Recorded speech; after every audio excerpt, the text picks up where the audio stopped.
The noise in the room was a disguise. Laughter, cheers, the echo of commentators vibrating from the TV. But beneath that casual atmosphere, another frequency hung in the air. I could feel it. Renato, my husband, was in his usual spot in the center of the sofa, a game day ritual. Caio and Rafa, his oldest friends, were sprawled out beside him, sharing a coffee table cluttered with sweating cans, peanuts, and a floor fan that barely stirred the stifling heat of the night.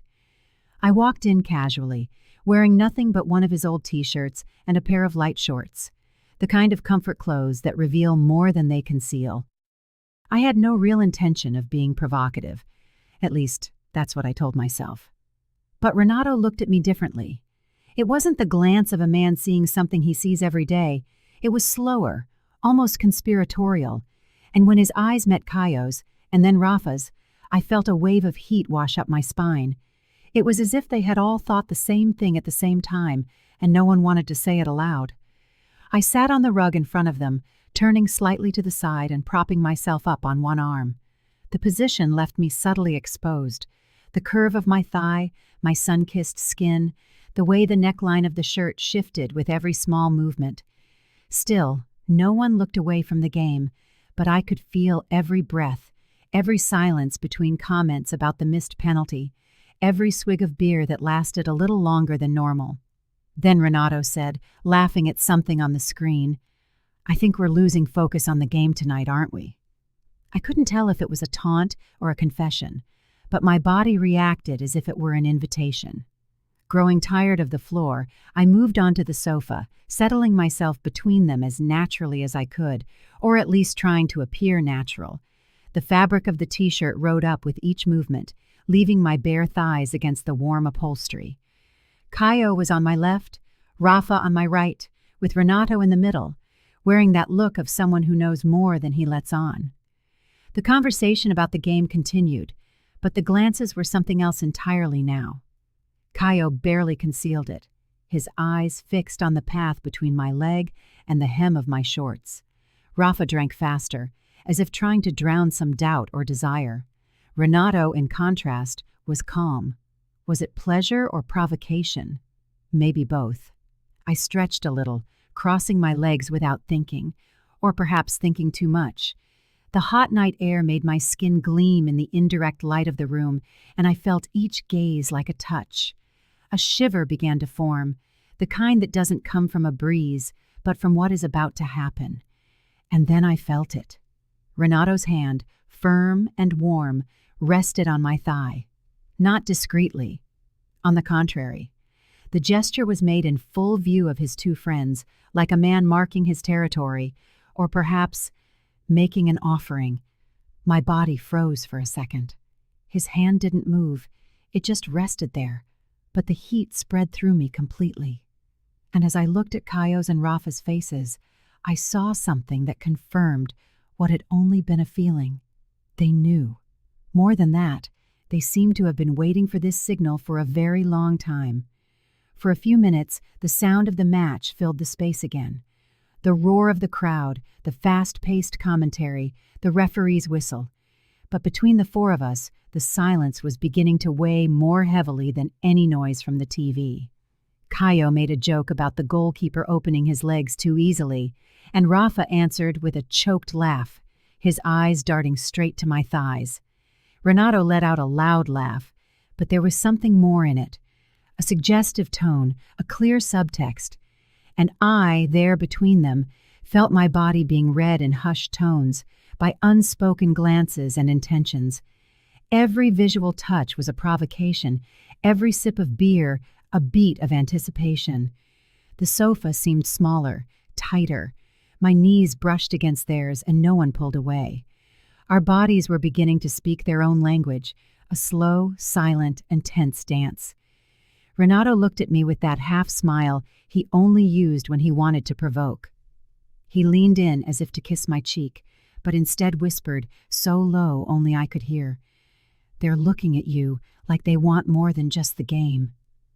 My breath caught for an instant. It wasn't a warning. It was permission. I felt the air trapped in my chest dissolve into heat. The idea, which had seemed absurd before, now felt inevitable, as if the stage was already set and all that was missing was the first step. And on that stifling night, surrounded by attentive eyes and ignited desires, I knew. The game was just beginning. The match was still playing on the TV, but there was no soccer left between us, only a stillness heavy with meaning.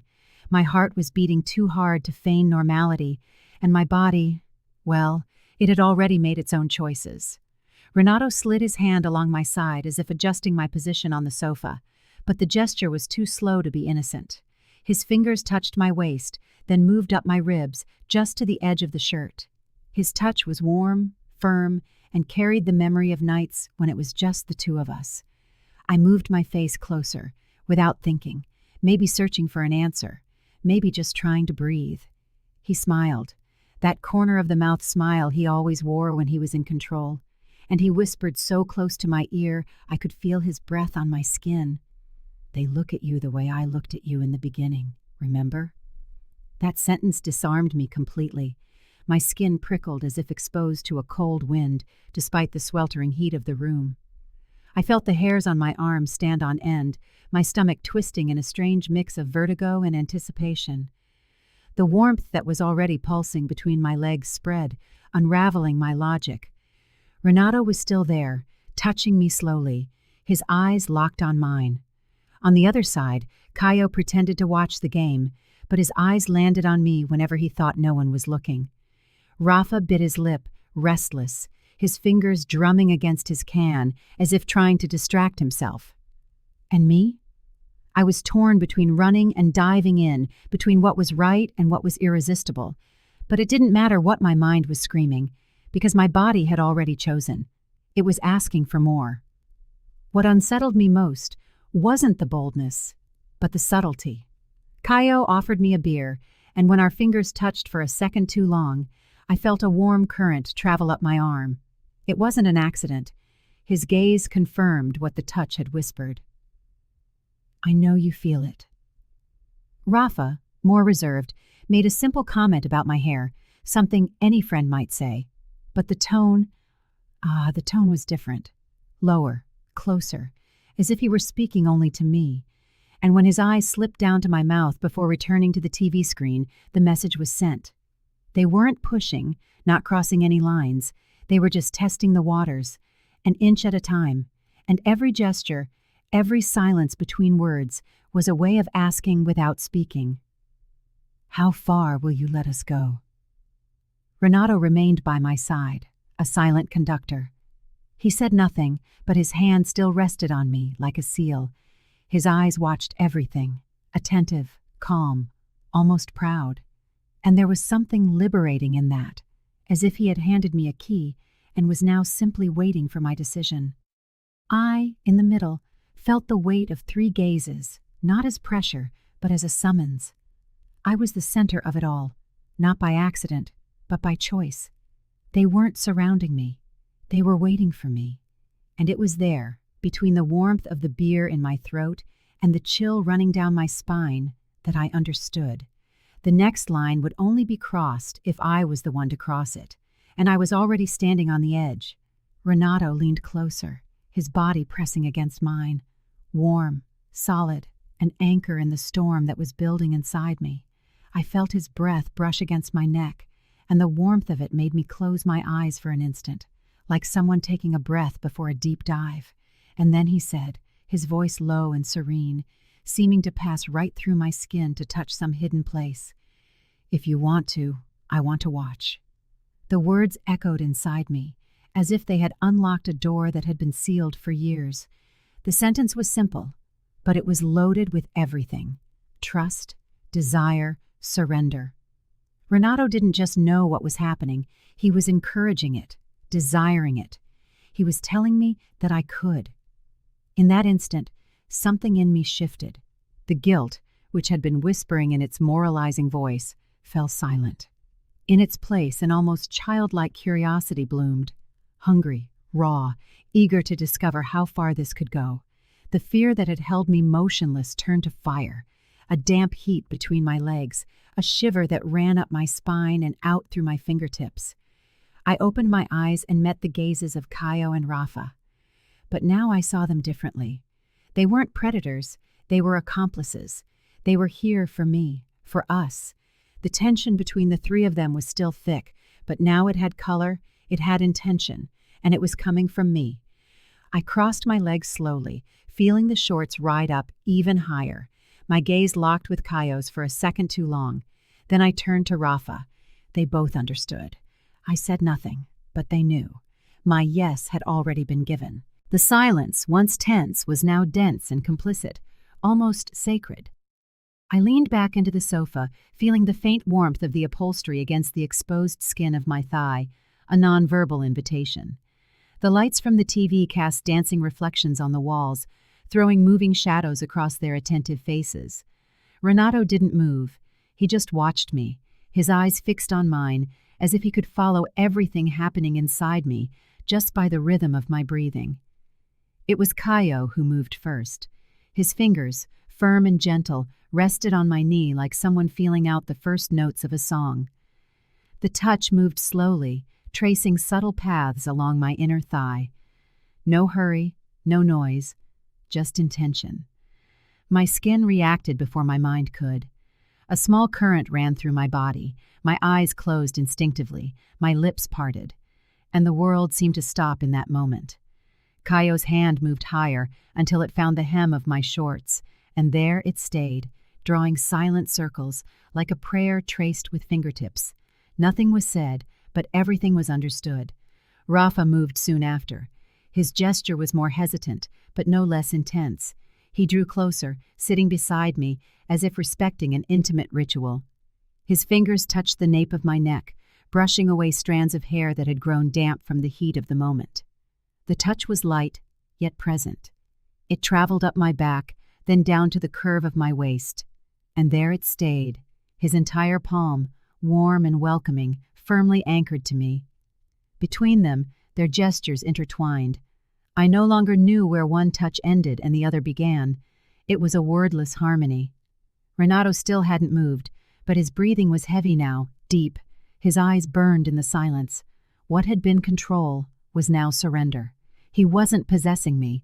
He was allowing me to happen, not as an object, but as desire made manifest, as a fantasy given soul, as a vision slowly coming to life. And I, there, between the three of them, felt something ignite in me that went beyond the physical. It wasn't just heat. It was a rare kind of presence. It was the power of being the center, of being seen, of being touched with respect and intention, and for the first time, of allowing myself to be worshipped without guilt. The clothes didn't come off. They dissolved like veils, one by one, at the pace of the moment. The strap of my t-shirt slid from my shoulder with the lightness of an unspoken thought. Then, Caio's fingers pulled the fabric slowly, like someone uncovering an ancient secret hidden beneath the skin. There was no rush.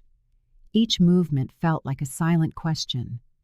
And my eyes, my breath, my silence, they all said yes before I could even speak. Rafa, with the calm of someone who can read between the layers, touched the sides of my body from under the hem of the shirt. His fingers were warm, soft, moving with an almost prayerful rhythm. He wasn't removing the clothing. He was unveiling, like someone tracing a story written on a body. A touch that was a reading, a caress that was an act of listening. The air around us felt thicker, as if time were suspended. Our breaths met in the space between us. The heat of our bodies mingled with the heat of the moment. Every revealed inch of skin seemed to take on a new life under their attentive touch. The curve of my waist, where desire rests.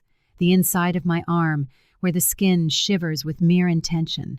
The center of my back, where even silence answers. Renato, who until then had only watched as if respecting the ritual, drew closer. Our eyes met at the exact instant that everything inside me changed its tone. He came slowly, like one approaches something rare.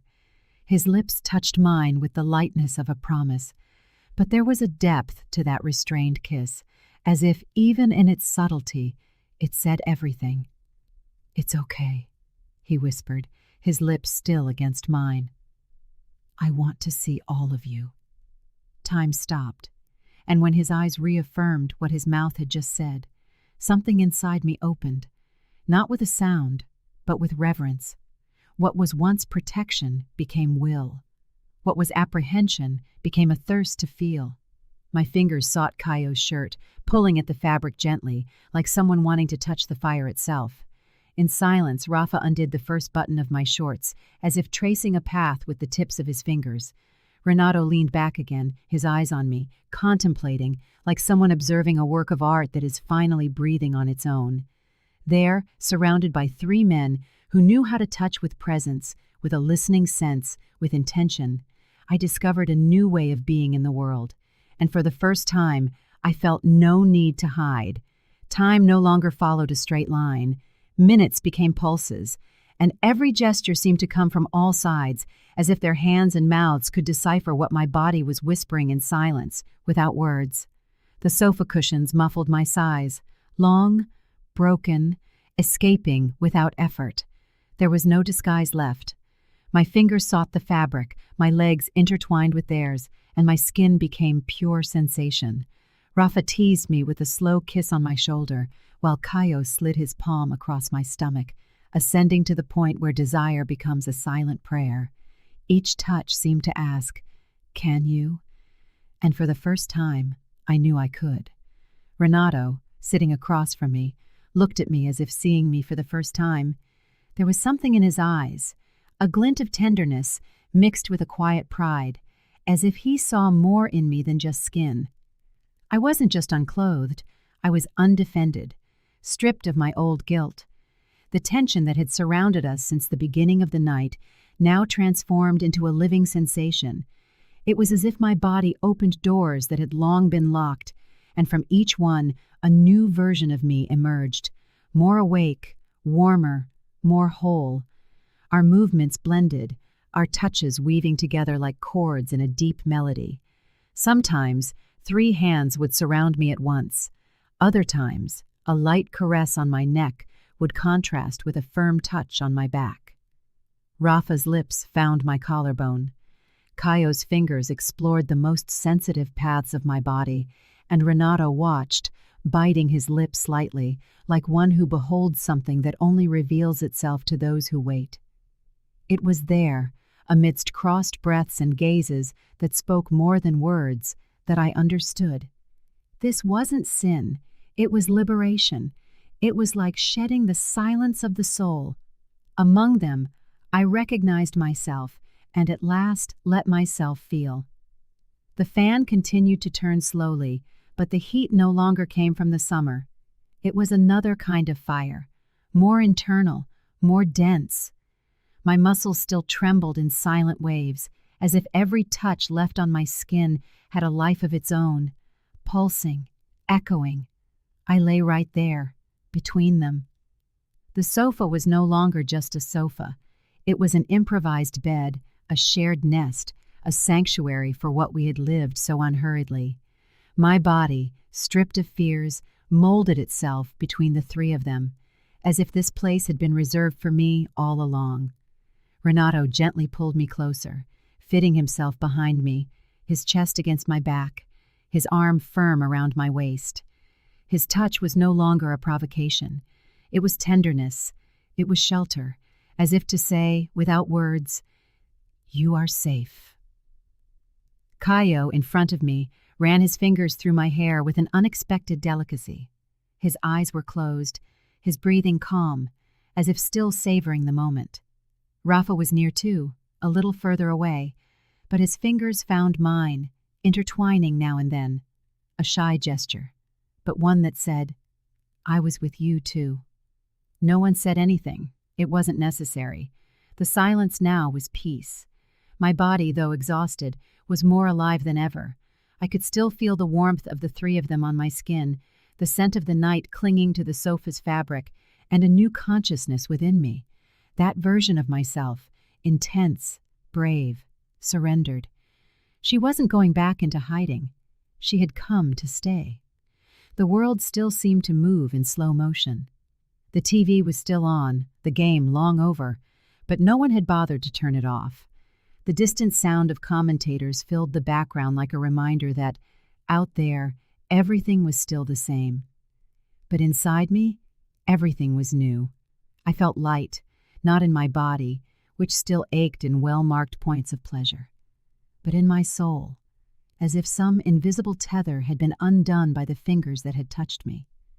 And now, I occupied my own space with a firmness I had never known. It was madness, yes, I knew that. And perhaps in other times, that would have made me retreat, shrink, blame myself.